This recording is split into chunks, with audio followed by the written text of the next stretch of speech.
cool thing about sports video games is sometimes a player's virtual counterpart plays nothing like their ratings suggest or how they play in real life.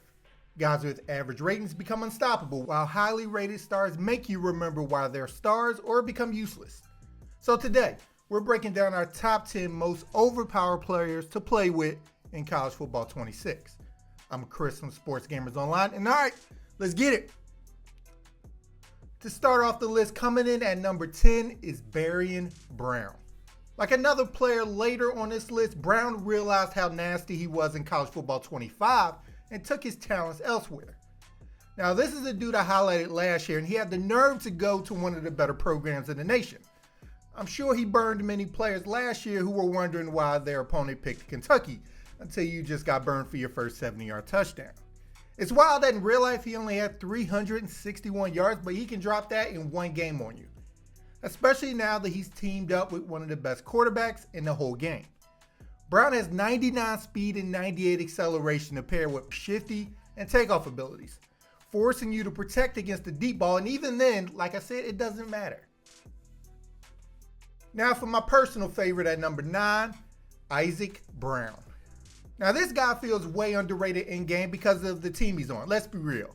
Nobody outside of Kentucky is using Louisville. But this guy, I think he's better than Love. 95 speed, 97 excel, 96 change of direction. Makes this guy a true game breaker.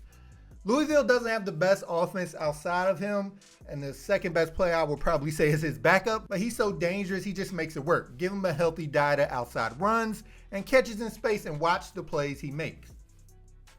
Now, speaking of broken players, at number 8 on the list is Zachariah Branch. When I found out Branch went to Georgia, I shook my head. He was the reason it was fun to use USC last year. And now he's on a top 5 team and one of their only 2 deep threats at wideout.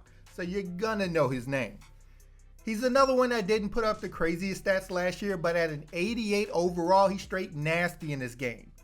Dude is basically an elite speedster with amazing after the catch abilities. So you can throw a streak on the very next play, do a drag, and watch the same result. It's crazy how hard it is to tackle this guy. 97 speed with 97 juke and 97 change of direction is stupid. In Dynasty and Play Now Online, he doesn't have a quarterback with the craziest arm, but he's such a playmaker, it really doesn't matter. Sitting at number 7 is Ryan Williams. He doesn't have the best abilities, but try not to end up like those Georgia defenders because he's juking you out of your shoes and mossing you with ease. He's one of the faster receivers in the game, and after an awesome freshman year, has the second highest overall at wideout with a 95. He's not going to be coming down with those 15-second scramble throws from Milroe anymore, but he's still a mismatch and plays bigger than his listed height. For number 6, let me tell you about Caden Durham. Durham is one of those guys who, because of the team he's on, his impact just feels that much greater, you know? The 95 speed is nasty, but he feels that much faster and harder to catch while you're trying to stop everybody else. Being a good pass catcher like he is with good enough juke and spin ratings, plus the abilities he has, he's such a nasty open field player to stop. Taking the number 5 spot is DJ Lagway. Finally don't have to put him in the starting lineup anymore. Our boy has graduated to QB1 this year with a big boy overall to boot. Lagway's inclusion on the list can just be based on the fact that he breaks the first sack every single time. With his platinum extender ability and 95 break sack rating, there really is no purpose in trying to blitz him. Why did you give him that? He's a diet version of someone else later on the list, only in the way that his team isn't as good, but he can still give you the business as well. 98 arm power is beautiful with all the speed guys Florida has at wideout, and 88 speed makes him one of the toughest dual threat quarterbacks in the game. Number 4 shouldn't surprise anybody, but it's Jeremiah Smith. Coming on late last year as that dude for Ohio State, Smith comes into College Football 26 as a 98, 3 points higher than his co-cover boy Williams. As it is now, no corner is guarding him with any type of consistency, so just enjoy throwing high balls to him or blowing the top off the defense with ease.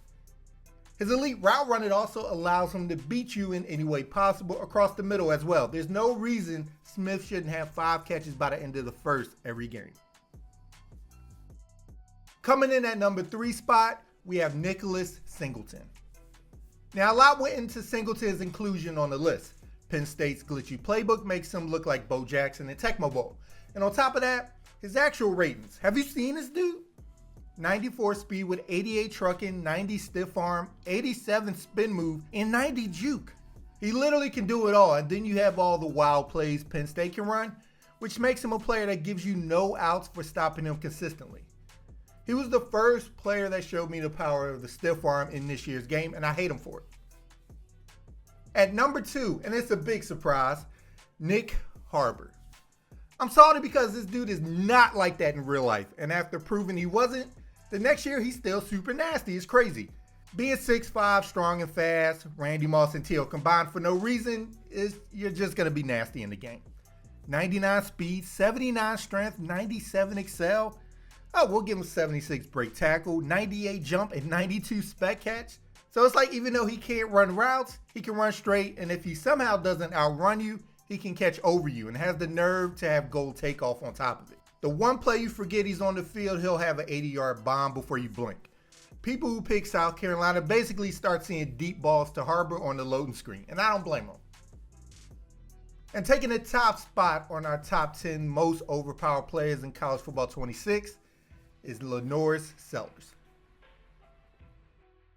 Last year, South Carolina was a popular team to use because of the Sellers to Harbor connection, with Harbor being about 70% of the reason. And although Harbor is pretty much the same, I'll say the gap has closed a bit as Sellers graduated to a new tier of annoying QBs to stop. He's basically Dante Culpepper in this game. He has a top 5 rating, platinum extender so you can't tackle him even if you somehow get close to his 89 speed, platinum off platform, so he's throwing off of 1 foot perfectly to the triple covered Harbor once he breaks your sack. He even has an option playability if that's more your speed. 82 strength and 78 break tackle in case you feel like getting big with him and try to run somebody over. And 87 juke with 96 arm power. So yeah, Harbor and that fast defensive end they have that keeps blowing by my left tackle are the reason everybody uses South Carolina.